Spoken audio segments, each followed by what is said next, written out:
Hi friends, this is Swapna. Welcome back to our channel smart Telugu house wife. ఈరోజు వీడియోలో ladies మెయిన్గా చేసేటటువంటి mistake ఒకటి మీతో షేర్ చేస్తాను. అలాగే కంప్లీట్గా నా హౌస్ క్లీనింగ్కి సంబంధించి మాత్రమే వీడియో ఉంటుంది, ఎటువంటి రెసిపీ ఉండదు. ఇన్ కేస్ మీకు రెసిపీస్ లేదు అంటే స్కిప్ చేయొచ్చు, కానీ చాలా మంచి వాల్యుబుల్ ఇన్ఫర్మేషన్ చెప్తాను. మధ్య మధ్యలో నేను చూపించే దానికి సంబంధించి మాట్లాడుతూ ఒక మంచి విషయం కూడా మీతో షేర్ చేస్తాను. డెఫినెట్లీ మీకు హెల్ప్ అవుతుంది. సో ఈరోజు మెయిన్గా వీడియోకి సంబంధించి ఆ టాపిక్కే మాట్లాడాలని అనుకొని చూపిస్తున్నాను. ఇది వచ్చేసి నేను థర్స్డే రోజు సాయంత్రం పూట కూర్చొని సాయంత్రం అయింది, అరే ఇంటి క్లీనింగ్ స్టార్ట్ చేసామే, మళ్ళీ మధ్యలో ఆపేసాము అండ్ మళ్ళీ బ్రేక్ వచ్చే టైం దగ్గరకు వస్తుంది కదా అని ఆలోచించి అప్పటికప్పుడు కూర్చొని చిన్నగా ఇక షెల్ఫ్లో ఉన్న సరుకులన్నీ ప్యాకెట్లు తీసేసి మొత్తం మీకు ఇంతకుముందు షాపింగ్ లిస్ట్ చూపించాను కదా, కొత్త కొత్త వెరైటీస్ సరుకులన్నీ తెచ్చాను అని చెప్పి, black rice, red rice and రకరకాల బీన్స్ అవన్నీ కవర్స్లో పెట్టుకుంటే అవి ఉన్నాయన్న సంగతి కూడా మర్చిపోతాము. మళ్ళీ మనం వండే టైంకి అవి పాడైపోతాయి. సో ఇలా కాదని చెప్పేసి మొత్తం ఈ వెనకాల పెట్టాను అనమాట, మొత్తం ఒక ప్యాంట్రీ యూనిట్ లాగా. అవన్నీ తీసేసి డబ్బాల్లో సర్దాను. మన దగ్గర మిక్స్ అండ్ మ్యాచ్గా ఎప్పుడో పాతవి కొత్తవి రకరకాలు ఉన్నాయి కాబట్టి మీకు అన్నీ గజిబిజి గందరగోళంగా ఉన్నాయి.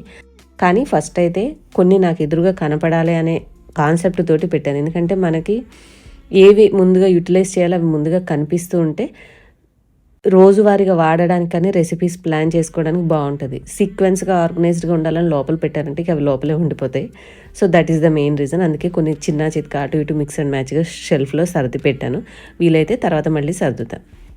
అదంతా చేసేసరికి నైట్ అయింది 10 o'clock. సరే అని చెప్పేసి మీకు టైం చూపించి డే అయితే ఎండ్ చేసేసాను. నైట్ అంతా ఆలోచించాను, సరే రేపు చేద్దాము అని. మళ్ళీ ఏమనిపించింది, ఫ్రైడే కదా అనేసి అనుకున్నాను. సరే కొంచెమైనా దులిపేది ఏముందిలే అని అనుకుంటూ మళ్ళీ ఏం చేశాను, బ్రేక్ఫాస్ట్ చేసిన తర్వాత ఎగ్జాక్ట్లీ నాకు గుర్తులేదు, ఉదయం లేచిన తర్వాత కొన్ని సర్దేశాను. అంటే లైక్ మన డైనింగ్ ఏరియాలో ఉన్న షెల్ఫ్లోవి అటు ఇటు గజిబిజిగా ఉన్నవి ఏం చేశానంటే సర్దడం మొదలుపెట్టా, లెగడం ముగ్గు పెట్టేసి. ఇది రాత్రి ఇంకా క్లీన్ చేయాల్సినవి క్లమ్జీగా ఉన్నవి అలాగే పక్కన పెట్టేశాను. బ్రేక్ఫాస్ట్ చేయాలి, కొన్ని బ్లింకిట్లో కావాల్సినవి ఆర్డర్ చేశాను. పైన షెల్ఫ్లు మాత్రమే చక్కగా సర్దాను, ఇంకా కిందవి మనం ఏం టచ్ చేయలేదు. అండ్ ఇంకా ఇంట్లో చేయాల్సిన డైలీ రొటీన్ వర్క్ అలాగే ఉంది. సో ముందైతే మనకి ఉత్సాహం వచ్చిందనమాట. ముందు రోజు కొంచెం సర్దేసరికి సరే డైనింగ్ ఏరియా కూడా సర్దుదాం అని చెప్పేసి చూశాను. ఇంకా ఈ మంచం మీద చాలా బట్టలు ఉన్నాయి. సో ఇవి క్లీన్ చేయాలంటే అవి మడతలేసి పెట్టాలి. మెయిన్ ప్రాబ్లం ఎక్కడొస్తుందంటే చల్లగా ఉంటున్నాయి, తీసి వెంటనే మడత పెట్టేస్తే మళ్ళీ స్మెల్ వస్తాయని చెప్పేసి వాటిని అలా పలచగా మంచం మీద వేయడం, అలా 1-2 రోజులు ఎక్కువైపోవడం. సరే ఈరోజు అయితే కూర్చొని చేద్దామని చెప్పేసి ఆలోచించి అన్నీ కూడా థింక్ చేసుకున్నాను అనమాట. బ్రేక్ఫాస్ట్ అయిపోయింది, దోసపిండి ఉంది, దోసపిండి వేసేసాను, రాగి దోశలు వేసాను అనమాట. ఇంకా మన చిన్న బాల్కనీ అప్డేట్ మీకు చూపించి నెక్స్ట్ మన రొటీన్లోకి వెళ్దాం.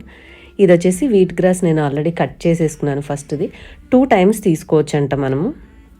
ఫస్ట్ ఏమో 8 రోజులు లోపల కట్ చేసుకొని తర్వాత మళ్ళీ సెకండ్ బ్యాచ్ తీసుకోవచ్చు. ఇక ఆ తర్వాత పూర్తిగా తీసేసి మళ్ళీ ఫ్రెష్ వేసుకోవాలి. ఇది వచ్చేసి కొత్తిమీర. మొత్తానికైతే సక్సెస్ అయ్యాను. ఇంతవరకు ఎప్పుడు నేను కొత్తిమీరనైతే పెంచలేదు, ఇదే ఫస్ట్ టైం. అంతకుముందు ఒకసారి ట్రై చేశాను కానీ రాలేదు, ఊరికి ధనియాలు వేస్ట్ చేయడం ఎందుకని వదిలేసాను అనమాట. బట్ ఈసారి బాగా వచ్చినాయి. అండ్ ఆ పుదీనా వచ్చినట్టు పెడితే అవన్నీ ఏంటో వాడిపోయినాయి. అనవసరంగా వాడుకున్నా సరిపోయేది. సరే ఓకే, మళ్ళీ అది వస్తుందో నేనేమన్నా తప్పుగా పెట్టానో నాకు కుదరలేదో తెలియదు. ఇవే కదా నేర్చుకుంటూ ఉంటే మళ్ళీ సెకండ్ టైం చేసేటప్పుడు కొంచెం మళ్ళీ జాగ్రత్తతోటి చేయొచ్చు అని చెప్పేసి ఆలోచించి ఇంకా అక్కడ ఒకసారి అన్నీ చూసేసి ఇగో ఈ చిన్నగా ఇవి కూడా సర్దాలి, అన్ని రకాల అవి ఇవి గజిబిజిగా ఉన్నాయని చెప్పేసి చూసుకుంటూ మనం ఏంటంటే ఒకేసారి అన్నీ చేసేయాలని ఉత్సాహం అనమాట. ఇందులో కాస్త చెయ్యి, అందులో కాస్త చెయ్యి, ఇటు చూస్తే బట్టలు, అబ్బా ఎంత చిరాకు వచ్చిందంటే ఎప్పుడు చేసేస్తాను ఈ పన్నంతా అయిపోయిందన్న ఎక్సైట్మెంట్ అనమాట. తొందర ఎక్కువ అంటారు చూడండి, ఆ టైప్ అనమాట. సరే అని చెప్పి ముందు ఈ గ్లాస్ వేర్ దగ్గర ఉన్న గజిబిజి తీసేశాను. మెయిన్ ప్రాబ్లం ఏంటంటే ఇక్కడ అన్ని సీసాలు ఒకటి పెట్టా. నేను ఏదైనా వీడియో షూట్ చేసినప్పుడు మీతో మాట్లాడుతుంటే అస్సలు బాగోట్లేదు. ఇటు పక్కనే పుస్తకాలు ఉండేవి. సో ఇటు పుస్తకాలు, అటేమో సీసాలు, పైనేమో అంత గలీజ్గా ఉన్నాయి అని చెప్పేసి ఇగో వీడిని బుడ్డోని బయట మీకు ఎంట్రన్స్లో పెట్టేదాన్ని కదా, తెచ్చి ఇక్కడ పెట్టాను. ఎందుకంటే వాడిని చూసినప్పుడల్లా నాకు ఎంత క్యూట్గా అనిపిస్తున్నాడు. సరే రోజు చూడడం ఎందుకని చెప్పి వాడిని తీసుకొచ్చి మళ్ళీ ఈ కబోర్డ్లో పెట్టేశాను అనమాట, గ్లాస్ లోపల. ఇప్పుడు టైము 12:27. అంటే ఈ టైంకి నేను ఇంకా బెడ్రూమ్స్లోకి అయితే ఏ పనికి వెళ్ళలేదు, ఎక్కడవక్కడే ఉన్నాయి. జస్ట్ డైనింగ్ ఏరియాలో ఉన్న పనులు మాత్రమే చేశాను అనమాట. అదే చాలా టైం పట్టింది. ఎందుకంటే డైనింగ్ ఏరియాలో కింద కబోర్డ్స్లో ఉన్న కొన్ని ఐటమ్స్, అంతకుముందు కొన్ని పైన ఐటమ్స్ పెట్టున్నాను, అవన్నీ తీసి సర్దాను. అండ్ ఇగో నా రూమ్ కూడా ఇక్కడ ఇలాగే ఉంది. ఆ చివర కబోర్డ్లో ఉన్న బట్టలన్నీ కూడా ఏంటంటే వచ్చినప్పుడు తీసుకొచ్చి అలాగే పెట్టేశాను. వాటిని కొంచెం మళ్ళీ లైన్గా ఆర్గనైజ్ చేసుకోవాలి. మనకి పెద్దగా రోజు అవసరం పడవు అవి, అందుకని వాటి జోలికి వెళ్ళే అవసరం లేదు. సో ఇది ఈ రూమ్ పరిస్థితి. ఇప్పుడు టైం 12:28 అయింది. అంటే నేనేంటంటే ఏదైనా పని స్టార్ట్ చేసేటప్పుడు టైం చూసుకుంటాను. దాన్ని బట్టి ఆ పనిని నేను ఎంత టైం లోపల చేసేస్తాను, ఎంత సమయం తీసుకుని అనేది నాకు ఒక గుర్తుండాలని చెప్పేసి చూసుకుంటూ ఉంటాను. సరే, ఇక అది అయిపోయిన తర్వాత కాస్త మళ్ళీ కొంచెం క్లీనింగ్ హాల్ వరకు చేశాను. నాకేంటంటే ఏ రూమ్కి ఆ రూమ్ చేసేసి ఇల్లు ఊడ్చి తుడిచేస్తే ఒక చోట ఇక మనం వెళ్ళి చేయి పెట్టే అవసరం లేకుండా క్లీన్ చేస్తే నాకు చాలా సాటిస్ఫాక్షన్గా ఉంటుంది. సో ఇక్కడికి వచ్చి చూసేసరికి మంచిగా మొత్తం అంతా అటు పక్కన పూజ రూమ్ ఒక్కటి తప్ప మొత్తం ఎవ్రీథింగ్ అన్ని షెల్ఫ్లో ఉన్నవి తుడిచేసి నీట్గా చేసేసి ఆర్గనైజ్ చేసేసాను. అమ్మయ్య ఇది క్లీన్ అయిపోయింది అని చెప్పి అంతవరకు కూర్చేసి, ఇప్పుడు ఏంటంటే మా హస్బెండ్ ఒకవేళ వచ్చినా కూడా ఏంటి ఇల్లంతా చిక్కురోకరు ఉంది అనుకున్నా, కనీసం హాల్లో అయినా ఓ పక్కన ఉంటారు అన్న ఉద్దేశంతో ముందు హాల్ వరకు చేసేసాను. డైనింగ్ ఏరియా ఆల్రెడీ చేసాము. ఇంకా డైనింగ్ టేబుల్స్ కింద కొంచెం ఊడ్చి చేసేదే కదా, ఇంకా అటు బెడ్రూమ్ ఇటు బెడ్రూమ్ ఉంది. సో ఇంక ఈ 2 పనులు చేయాలి. ఇందాక మీకు ఫస్ట్లో చెప్పాను కదా లేడీస్ చేసే మిస్టేక్ ఏంటని. చాలామంది ఇలాంటి వీడియోస్ పెట్టినప్పుడు మోస్ట్లీ నాకు ఏమడుగుతుంటారంటే, మేము అంత యాక్టివ్గా ఉండలేకపోతున్నాము, చేసుకోలేకపోతున్నాము, నీరసంగా ఉంటుంది అంటారు. మెయిన్ థింగ్, మీరు ఒకసారి బ్లడ్ టెస్ట్ చేయించుకోండి ఎప్పుడైనా కూడా. ఇది మన అప్డేట్ టైం 4 o'clockకి. 4 అయ్యేసరికి అంటే మధ్యలో కొంచెం బ్రేక్ తీసుకున్నాను, వంట చేసుకున్నాను, తిన్నాను, కాసేపు తినగానే మళ్ళీ చేయను అనమాట. ఒక అరగంట కూర్చుంటాను, నచ్చింది ఏదో ఫోన్ చూసుకున్నాను, తర్వాత మళ్ళీ స్టార్ట్ చేశాను. ఎందుకంటే మళ్ళీ నెక్స్ట్ 12:30 తర్వాత 4 తర్వాత మళ్ళీ బ్రేక్ స్టార్ట్ చేసి అరౌండ్ 11 అయింది. ఇప్పుడు 4 తర్వాత నుంచి మీరు చెప్తే నమ్మరు, నేను కంటిన్యూగా మధ్యలో దాహం వేసినప్పుడల్లా వాటర్ తాగుతూ అన్నీ సర్దుకుంటా. మనం ఎంత నీట్గా పెట్టుకున్నా కూడా ఆ బొద్దింకలు తిరిగి అంత గబ్బు చేస్తాయి. కాబట్టి ఒక్కసారి ఆ గిన్నెలు అలా తీసి ఆ కబోర్డ్ కొంచెం ఊడ్చుకొని మళ్ళీ లోపల పెట్టుకుంటే నీట్గా ఉంటాయి, లేదంటే స్మెల్ వస్తాయి, బాగు. సో మిగతా ఇల్లంతా కూడా ఎవ్రీథింగ్ బట్టలు మడతేసేసాను.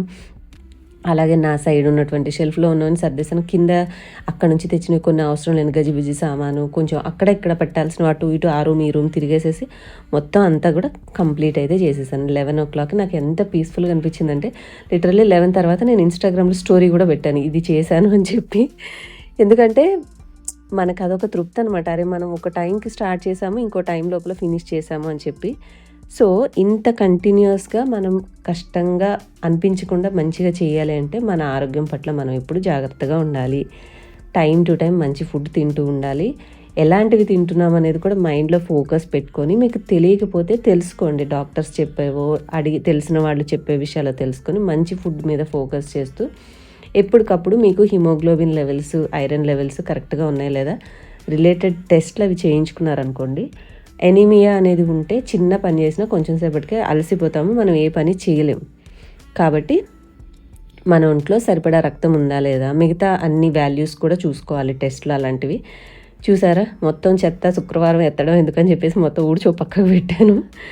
సో ఈ కేర్ కనుక తీసుకుంటే మీ ఎనర్జీ లెవెల్స్ మంచిగా ఉంటాయి. ఇలాగా నాలాగా ఒకే రోజు యుద్ధం చేయాల్సిన అవసరం లేదు. కనీసం మీ టైంని బట్టి మీరు మెయింటైన్ చేసుకోవచ్చు. నాకు కొన్ని అదర్ రిక్వైర్మెంట్స్ ఉన్నాయి, నాకు బ్రేక్ వచ్చే టైం ఉంది. సో అది తెలుసు కాబట్టి మళ్ళీ సగం మొదలుపెట్టి సగంలో ఆపి మళ్ళీ గజిబిజి కలగాపులగం చేయకూడదు అని చెప్పి సింగిల్ డేలో మ్యాక్స్ లాగి మొత్తం అన్ని రూమ్లు ఫినిష్ చేసుకుని వచ్చేసాను అనమాట. I'm so happy.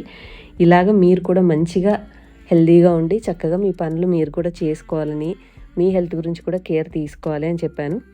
ఈ కచరా అనేది పక్కన పెట్టేస్తే మిగతా ఇల్లు నీట్గా సర్దుకున్నాక నాకు ఎంత హ్యాపీగా పీస్ఫుల్గా అనిపించిందంటే, కడగాల్సిన గిన్నెలు ఒక్కటి ఉన్నాయి, ఎందుకంటే అవి కూడా కడిగితే 1 గంట అయిపోతుంది. మన ఆరోగ్యం కూడా చూసుకోవాలి కదా, క్లీనింగే ఇంపార్టెంట్ కాదు అని చెప్పి ఇక అదొక్కటి కిచెన్ సైడ్ ఉన్న గిన్నెల సంగతి ఒక్కటి వదిలేసి మిగిలినవన్నీ క్లీన్ అయితే చేసి. సో అదండి, మొత్తానికి చాలా చాలా హ్యాపీగా ఉంది. కంప్లీట్ అయిపోయింది వర్క్ అంతా. మీరు కూడా ఇంకా 10 రోజులు టైం ఉంది కాబట్టి చక్కగా ఈ టైం లోపల ప్లాన్ చేసుకుని ఫినిష్ చేసేసుకోండి.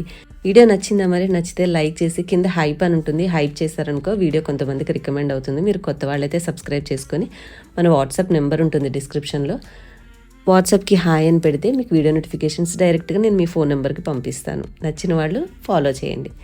Do follow me on Instagram for regular updates. Next వీడియోలో మళ్ళీ కలుద్దాం. Bye. Thank you all for watching.